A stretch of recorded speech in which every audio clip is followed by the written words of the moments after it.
Okay, C4, miscellaneous 8, question 4. It's been causing some problems for quite a few people. So, we've got the differential equation. dy dx is x into y squared plus 1 divided by x minus 1 y. First thing we need to do is to separate the variables. Okay, and then have the x's on the other side. Okay, once we've got to here, we need to make the top on this side the derivative of the bottom. Then we can integrate that one. So if we make a 2x there, 2y, sorry, we need to put the half down here. That will now integrate okay. This is the derivative of the bottom, so that will be log of y squared plus 1, and I've still got the half there at the front. On the other side, this is difficult to integrate, well, you can't really integrate at the moment. If the order, that's the highest power of the top, is greater than or equal to the order, the highest power on the bottom, you need to do a division.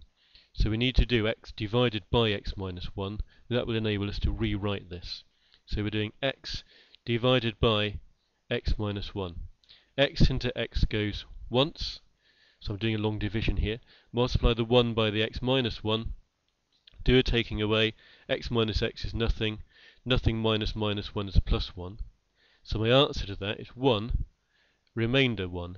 And remember, that can be written as that 1, and the remainder can be written as a fraction, the remainder over what we were dividing by.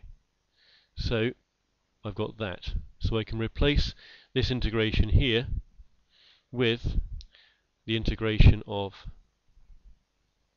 that. Okay? So I can integrate the 1, I can get that. Integrate this, I'll get the log of x minus 1. I need a plus c somewhere. So putting the two things together, I've got a half log y squared plus 1 equals x plus log x minus 1 plus c. I've got to express y in terms of x. So if I get all my logs together on one side, and I can move this half up here, I want to try and write one single log. I'm going to bring this bit over here across.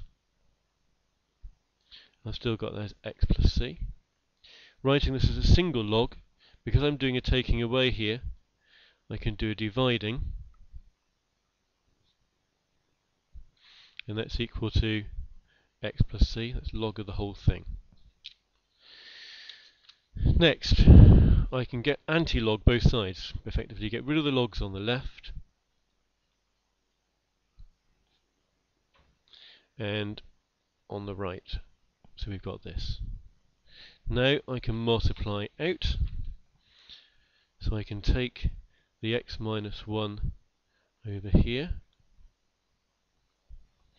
Then I can square both sides.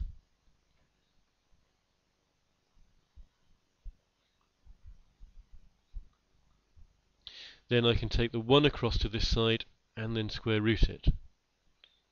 So we've got the square there. Here, if I'm squaring power to a power, I can multiply the powers together. So it's e to the 2x plus c, or k, whatever you want to call it. And then I've got the 1 coming across as a minus. And then finally, all of that was being square rooted. That line shouldn't really be there. And that is the end of that question.